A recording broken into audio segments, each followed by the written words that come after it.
Guy Carlier à la limite du hors-jeu.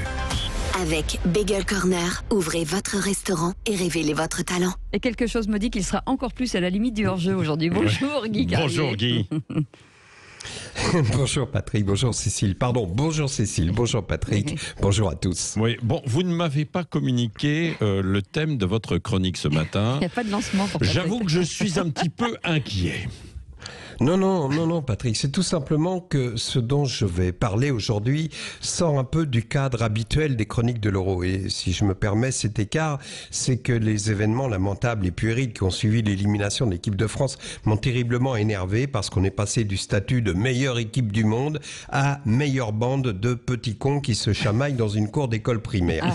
Les gars, dans l'expression jouer au foot, il y a le mot jouer. C'est le plus beau mot du monde. C'est celui qui nous permet de garder un lien avec l'enfance, je l'ai déjà dit, mais qui nous aide à vivre. C'est le même quand Clapton joue de la guitare, quand Omar Sy ou Dujardin joue la comédie, ou quand les footballeurs jouent dans un stade.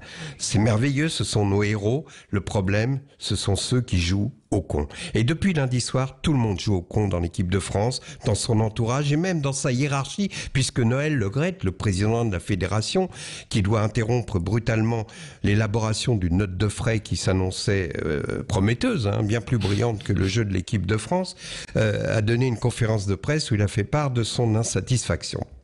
Je n'avais donc pas envie de vous parler foot ce matin et je me suis intéressé à l'actualité. Je suis abonné à BFM TV, vous savez, qui m'envoie sur mon smartphone des breaking news, ça veut dire les infos urgentes et importantes qui interrompent le fil de l'actualité. Donc breaking news, BFM TV, je me dis ça doit être grave, peut-être une recrudescence des cas de Covid avec le variant Delta ou bien un regain de tension entre Biden et Poutine. Pas du tout. La nouvelle qui venait interrompre le fil de l'info était la suivante.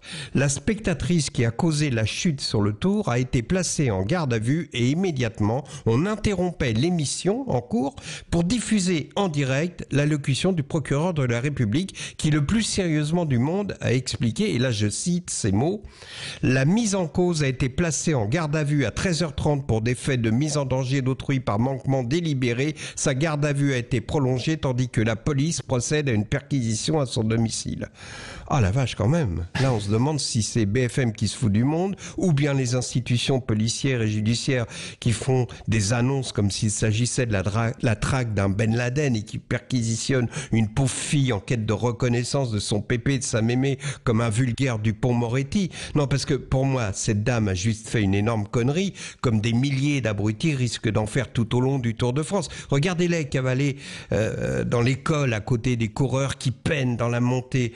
Ils sont là, ils font coucou à d'autres cons derrière leur écran qui disent « Oh regarde, il y a Michel qui passe à la télé ».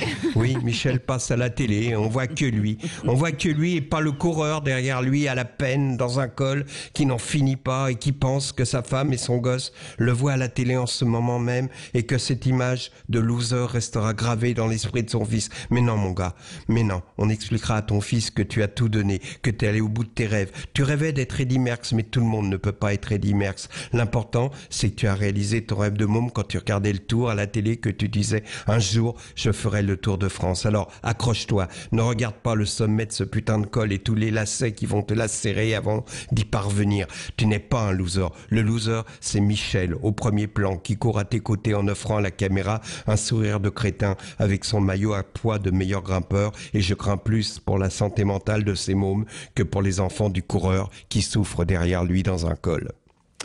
Eh bien, merci Guy Carlier. Oui, non mais évidemment, il y a un bon petit détour. Oui. Merci Guy. On vous retrouvera évidemment ce week-end et puis aussi lundi, et vous nous parlerez un petit peu aussi d'Avignon parce que vous allez être sur scène à Avignon. Ça, on y reviendra bien sûr. Et Dans c'est un instant.